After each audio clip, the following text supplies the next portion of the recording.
Hello everyone, and welcome to another video. Today we're going to continue talking about the Civil War, and we're going to go over some key Civil War battles that happened that were very consequential for the war effort. We're going to start off by talking about the siege at Vicksburg.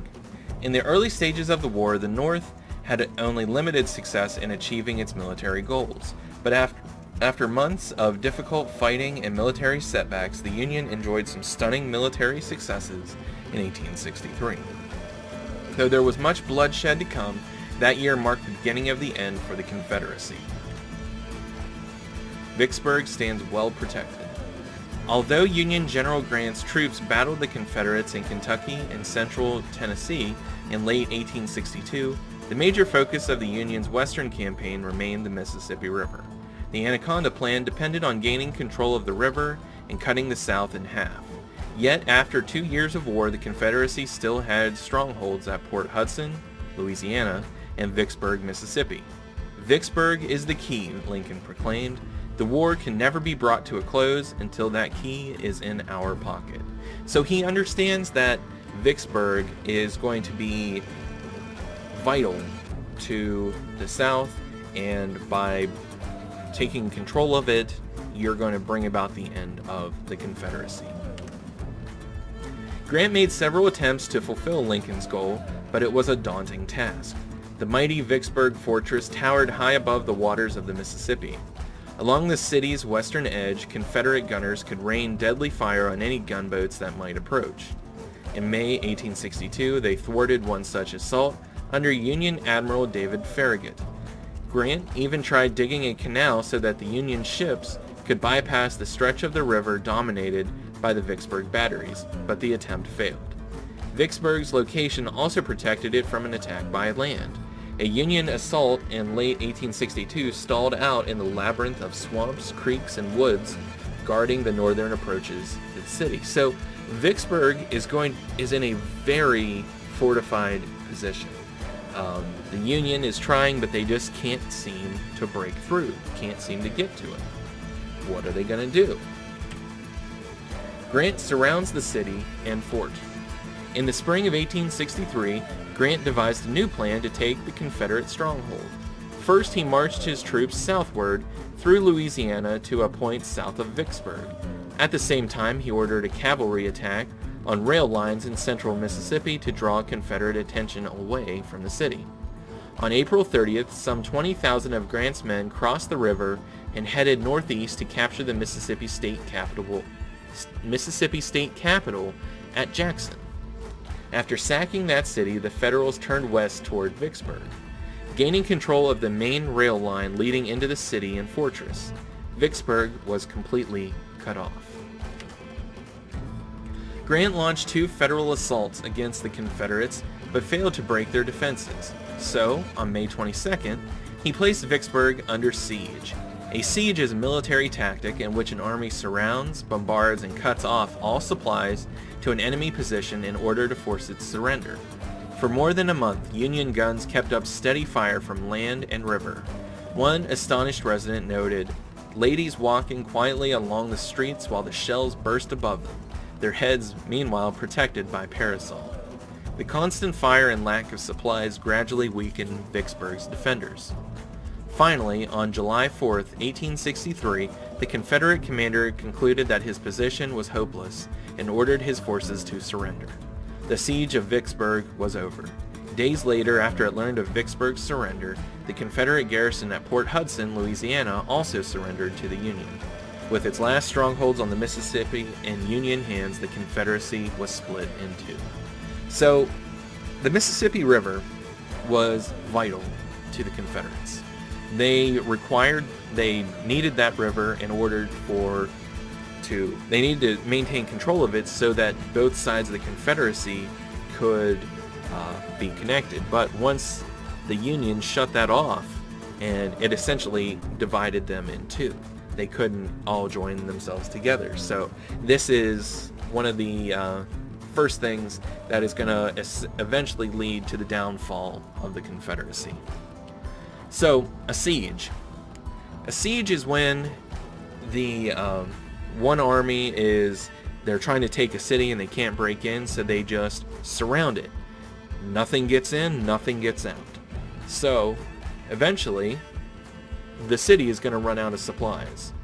If you surround somebody and they can't get in, can't get out, eventually they're going to run out of supplies and they're going to have to either surrender or starve to death. So that's what they were kind of planning on happening with Vicksburg, and that is what eventually happened. General Ulysses S. Grant, lower right with spyglass, led a weeks-long siege against the Confederate stronghold at Vicksburg. So this painting here kind of shows them setting up this barrier around Vicksburg, not allowing anybody to get into the city, not allowing anybody to get out.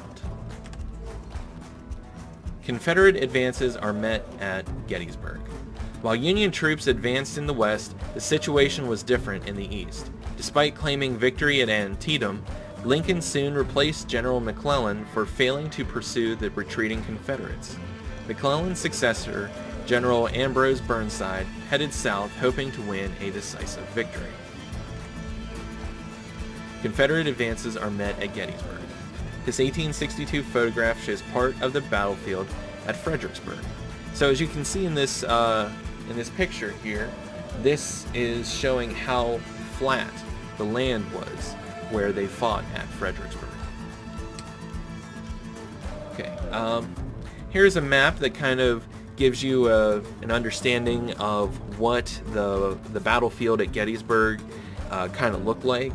I'm going to go over all of this in the coming slides, so we'll come back and look at this.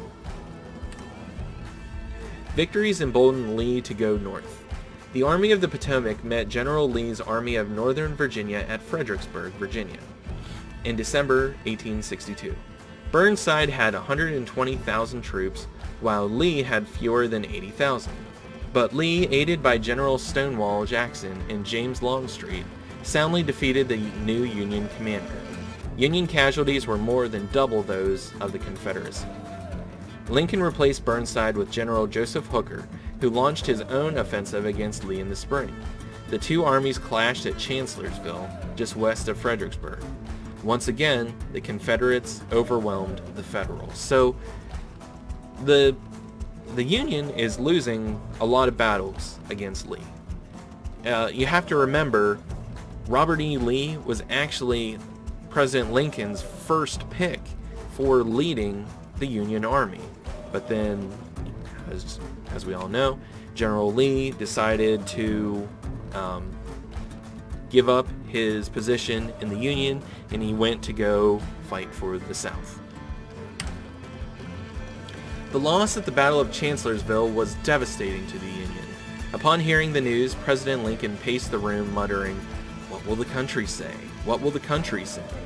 Nevertheless, Lee paid dearly for his victory, losing the incomparable Stonewall Jackson during the fighting, after being accidentally shot by his own men. Jackson died a few days after the battle. Yes, the Stonewall Jackson, this legendary figure in the Confederate military, as the story goes, he was with some of his troops whenever they heard the Union soldiers approaching with drumming and all of the noise that was coming. Some of his troops got nervous, and one of them accidentally shot Jackson in the back. And that is how Stonewall Jackson died, being shot by his own men because they were scared. Though he was upset by the loss of Jackson, Lee sensed an opportunity to win international support for the Confederacy, demoralize the Union, and perhaps even force an end to the war. Once again, he decided to invade the North in June 1863. Lee's army set off through Virginia's Shenandoah Valley and crossed into Union territory, eventually reaching Pennsylvania. And this is where we're going to end this video. Where we're going after this is right into the Battle of Gettysburg. There's a lot to cover there. There's a lot of information, so we're going to cut this video off here, and the next one's going to be all about Gettysburg. So I hope everybody's having a great day. If you have any questions, you know how to get a hold of me, and I'll see you all again real soon. Bye.